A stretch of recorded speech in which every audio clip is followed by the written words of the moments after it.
ನಮ್ಮ ಅಭಿಮನ್ಯು ಕಾಡನ ಜೊತೆ ಯಾವ ರೀತಿ ಫೈಟ್ ಮಾಡ್ತಾನೆ ಅಂತ ನೀವು ಈ ವಿಡಿಯೋದಲ್ಲಿ ನೋಡ್ಬೋದು.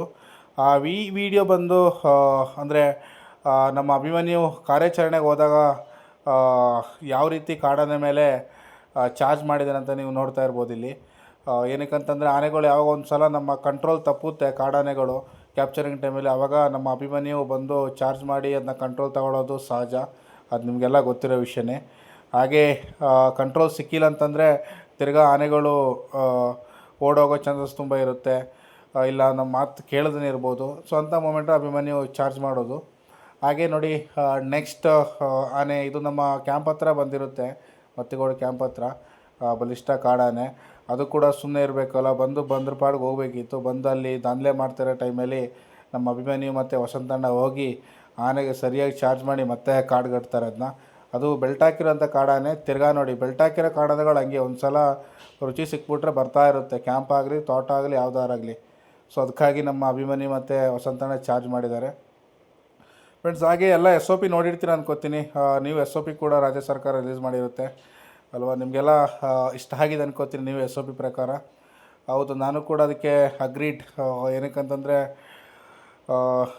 ಸೊ ನಮ್ಮ ಸರ್ಕಾರ ಏನೇ ಮಾಡಿದ್ರು ಅದು ನಮ್ಮ ಒಳ್ಳೆಯದಕ್ಕಾಗಿ ಮಾಡ್ತಾ ಇರೋದು.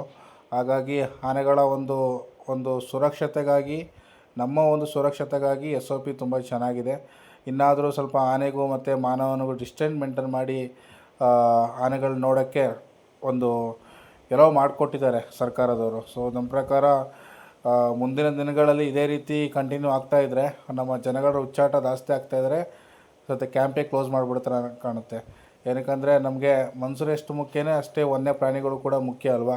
ಹಾಗಾಗಿ ಸದ್ಯಕ್ಕಿರೋ SOP ಪ್ರಕಾರ ಜನರೆಲ್ಲ ಫಾಲೋ ಮಾಡಿ ಆನೆಗಳು ನೋಡಿ ಖುಷಿಪಡಿ ಅಂತೀನಿ. ದಯವಿಟ್ಟು SOP ಯಾರು ಫಾಲೋ ಮಾಡಲ್ಲ, ಏನು ಡಿಪಾರ್ಟ್ಮೆಂಟ್ ಅವ್ರದ್ದು ಏನು ಫೈನ್ಗಳೇನಿದೆ 100% ಫೈನ್ಗಳು ತೆತ್ತಬೇಕಾಗುತ್ತೆ. ಏನಕ್ಕಂದರೆ ಕಂಪ್ಲೀಟ್ CC ಕವರ, ನಾವು CC ಕವರ ಇದರಲ್ಲಿರ್ತೀವಿ, ಅಂಡರ್ಲಿರ್ತೀವಿ. ಸೊ ಎಲ್ಲನೂ ಕೂಡ ಕ್ಯಾಪ್ಚರ್ ಮಾಡುತ್ತೆ CC ಕ್ಯಾಮರಾ. ಹಾಗಾಗಿ ಕ್ಯಾಂಪ್ಗೆ ಹೋಗೋರು ಸುಮ್ಮನೆ ನೋಡಿಕೊಂಡು ಆನೆಗಳು ನೋಡ್ಕೊಂಡು ಬಂದರೆ ಚೆನ್ನಾಗಿರುತ್ತೆ.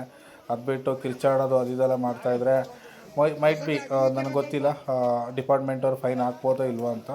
ಬಟ್ 100% ಅಂಥದಕ್ಕೆಲ್ಲ ಯಾರೋ ಮಾಡಲ್ಲ ಕ್ಯಾಂಪಲ್ಲಿ. SOP ಬಗ್ಗೆ ನಾನು ಇನ್ ಡೀಟೇಲ್ಸ್ ಹೇಳೋಕ್ಕೆ ಹೋಗಲ್ಲ, ನೀವೆಲ್ಲ SOP ಬಗ್ಗೆ ನೋಡಿರ್ತೀರ. ಬಟ್ ನಾನು ನನ್ನ ವೀಡಿಯೋದಲ್ಲಿ ತಿಳಿಸ್ಕೊಡೋದು ಇಷ್ಟ, ಆದಷ್ಟು ಬೇಗ ಕ್ಯಾಂಪ ಓಪನ್ ಆಗಲಿ. ಇನ್ನೊಂದು 2 ಮಂತ್ ಇದೆ ಅಷ್ಟೇ ದಸರಾಗೆ ನಮ್ಮ ಆನೆಗಳನ್ನ ಸೆಲೆಕ್ಷನ್ ಪ್ರೊಸೆಸ್ ಮಾಡೋದು. ಹಾಗಾಗಿ ಆದಷ್ಟು ಬೇಗ ಆನೆಗಳೆಲ್ಲ ದಸರಾಗೆ ಬರಲಿ ಮತ್ತು ಕ್ಯಾಂಪಲ್ಲಿರೋ ಆನೆಗಳು ಕೂಡ ಸುರಕ್ಷಿತವಾಗಿರಲಿ.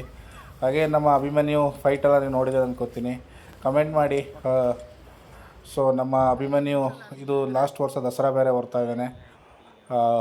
ಸೊ ಖುಷಿಯಾಗುತ್ತೆ. ಒಂದು ಕಡೆ ರಿಟೈರ್ಮೆಂಟ್ ಆಗ್ತಾಯಿದ್ದಾನೆ, ಇನ್ನೊಂದು ಕಡೆ ನೆಕ್ಸ್ಟು ಮಾಜಿ ನಾಯಕ ಕೂಡ ಆಗ್ತಾನೆ. ನೋಡೋಣ. ಸೊ ಈ ವರ್ಷ ಕೂಡ ದಸರಾ ಚೆನ್ನಾಗಿ ಮಾಡಿಕೊಡ್ಲಿ.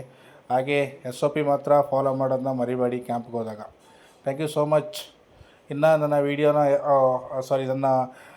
ವೀಡಿಯೋನ ಯಾರು ಸಬ್ಸ್ಕ್ರೈಬ್ ಮಾಡೋದು ನೋಡ್ತಾಯಿದ್ದೆ ದಯವಿಟ್ಟು ಸಬ್ಸ್ಕ್ರೈಬ್ ಮಾಡಿ ಅಂತ ವೀಡಿಯೋ ಮುಗಿಸ್ತಾ ಇದ್ದೀನಿ. Thank you.